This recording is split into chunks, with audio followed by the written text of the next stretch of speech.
Hello everyone! In this video, we'll take a look at what the internet and social media really are. First, let's think about these questions. 1. How has the internet changed the way we live and work? 2. What is Web 2.0? How does Web 2.0 differ from the earlier concepts of the internet? What are the typical examples of Web 2.0? 1. The Internet. There is no modern world without the Internet. Like the Industrial Revolution, the Internet and the information age it sparked has created a profound shift, which completely changed how we live and communicate, do business, shop, entertain ourselves, and even explore the universe. But what we take for granted today was only a vague idea about 60 years ago.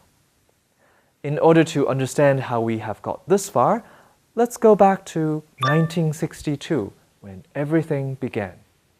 In August 1962, a computer scientist, J.C.R. Licklider, suggested that connecting computers so that the network can keep active when there is a nuclear attack against the US. In theory, the concept was very much like the Internet of today. This network came to be known as the ARPA network, or ARPANET.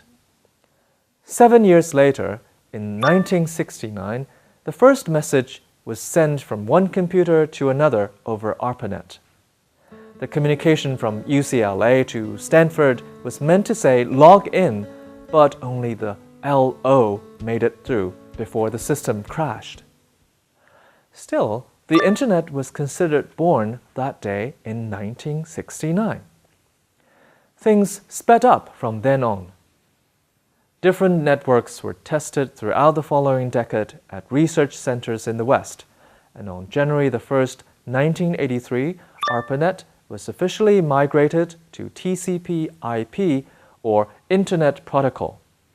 A year later, the standard became the standard for all military computer technology. In 1991, an English computer scientist, Tim Berners-Lee, created the World Wide Web, an information management system accessible to anyone with a connection. Although the World Wide Web is often referred to as the Internet, they are not the same thing.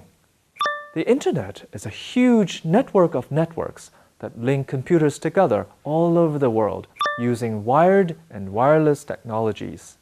The World Wide Web is a system consisted of links, pages that are accessed using the Internet, and a web browser.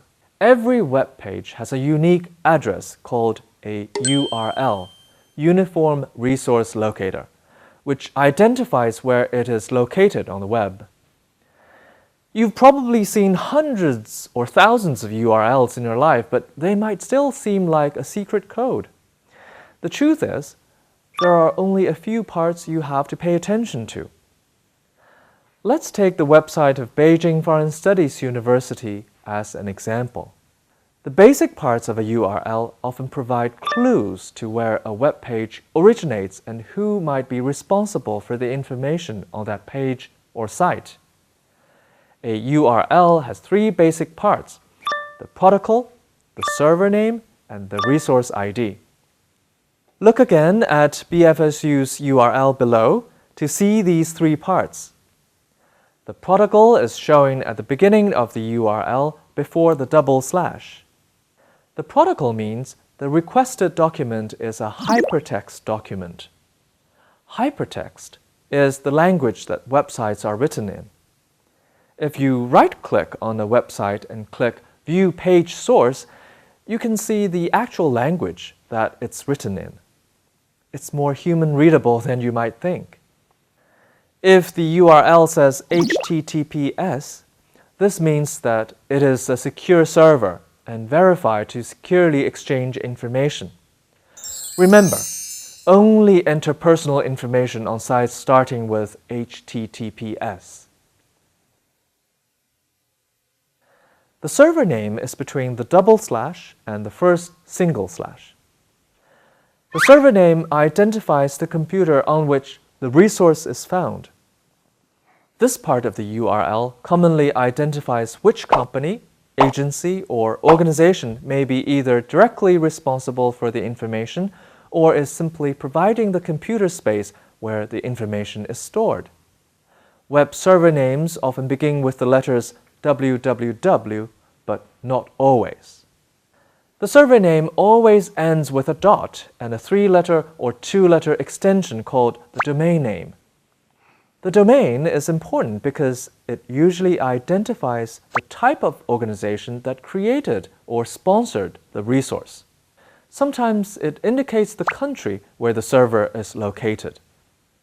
The most common domain names are .com, which identifies company or commercial sites, .org for non-profit organization sites, .edu for educational sites, most commonly four-year universities, .gov for government sites, .net for internet service providers or other types of networks.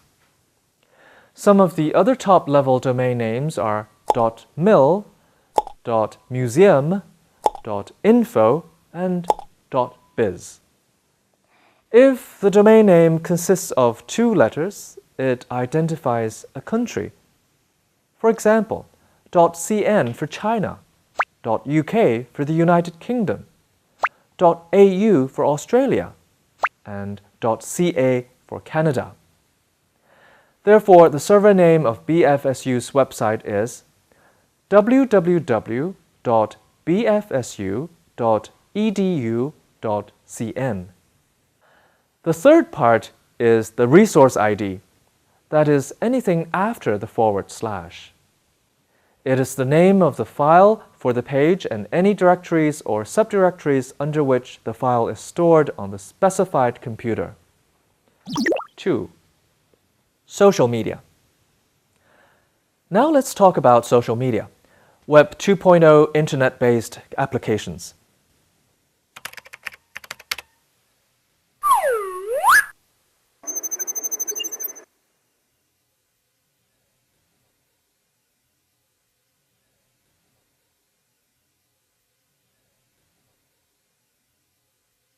It's hard to imagine life without social media in today's society. Approximately 3 billion people, around 40% of the world's population, use online social media. And we're spending an average of 2 hours every day sharing, liking, commenting, and updating all kinds of information on social media platforms, according to some reports. We use social media for a variety of purposes: to make new friends, to keep up with celebrities and brands, to promote ourselves, to express our thoughts and opinions to the world, or to stay in contact with friends and family who we do not often meet in person. According to the Merriam-Webster Dictionary, social media is defined as forms of electronic communication, such as websites for social networking and microblogging, through which users create online communities to share information, ideas, personal messages, and other content, such as videos. After reviewing the prominent literature in the area, Obar and Wildman, 2 American scholars, identify the following 4 commonalities among the then-current social media services in 2015. Social media services are Web 2.0 internet-based applications. User-generated content is the lifeblood of social media. Individuals and groups create user-specific profiles for a site or app designed and maintained by a social media service. Social media services facilitate the development of social networks online by connecting a profile with those of other individuals and/or groups. Until social media came along, the internet was mainly used for mailing lists, emails, e-commerce, online forums, and personal websites. One of the internet's earliest social networking websites was Classmates, which was founded in 1995 to help users find class members and colleagues. In 1999, blogging first started to gain popularity. In the early days of blogging, blogs were more like an online diary where people would write about their personal lives to share with friends, family, or various unknown readers.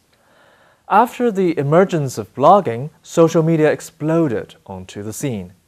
Sites like MySpace, LinkedIn, and Flickr gained popularity in the early 2000s. In 2004, Mark Zuckerberg registered the domain facebook.com, which proved to be an instant success among the young generation and has become the most widely used social network, now just called Facebook. There are a huge variety of social media sites for various purposes.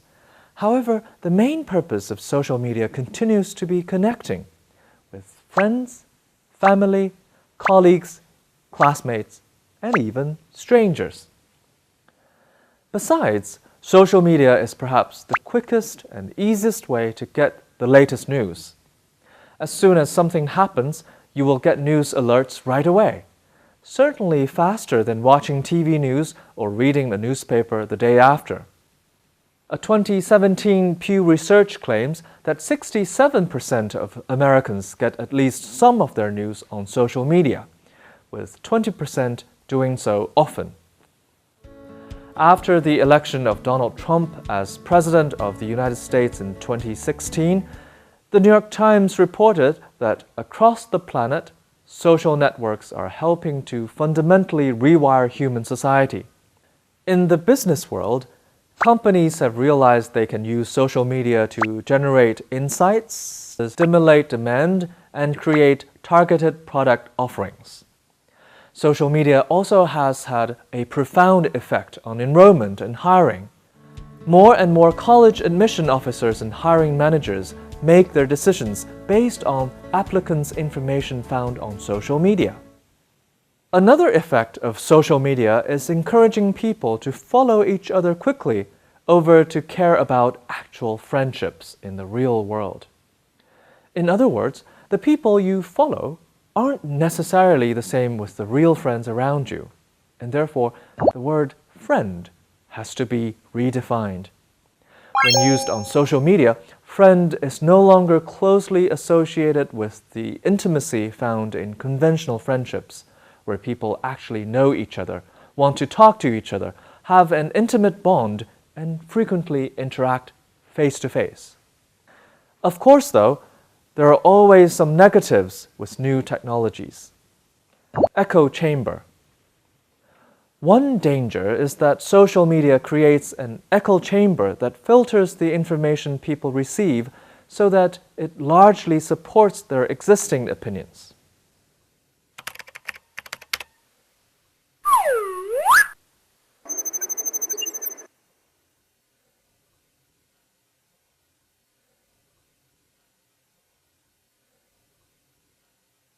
Studies show that social media users focus on the types of news that interest them. These social media participants tend to develop strong and well-defined communities around the news outlets they support, and they tend to make and keep connections with like-minded people regardless of the geographic distance between them. In other words, social media allows users to self-segregate. Existing social media algorithms feed users news sources that they have previously shown interest in. Over time, this narrows the news sources of users and tends to expose them to the information that reinforces their own perspectives. Privacy. The other issue is privacy. Stalking, identity theft, personal attacks, and misuse of information are some of the threats faced by the users of social media.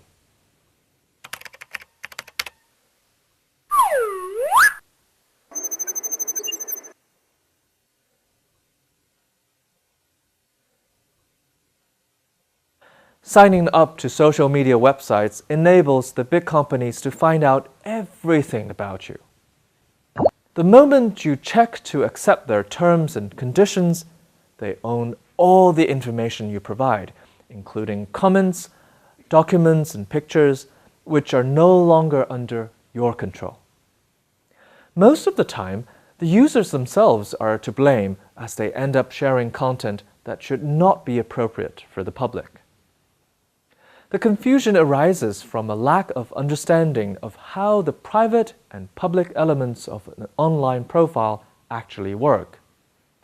In some cases, even though the private content is deleted just minutes after it is published, people's personal and professional lives will still be affected.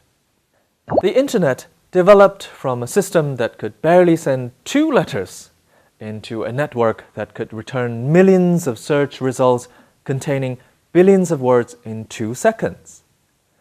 As computers shrink from our desks to our pockets and wrists, and as the Internet connects not only to our families, but our devices and everything else, the question now becomes, what could possibly be next?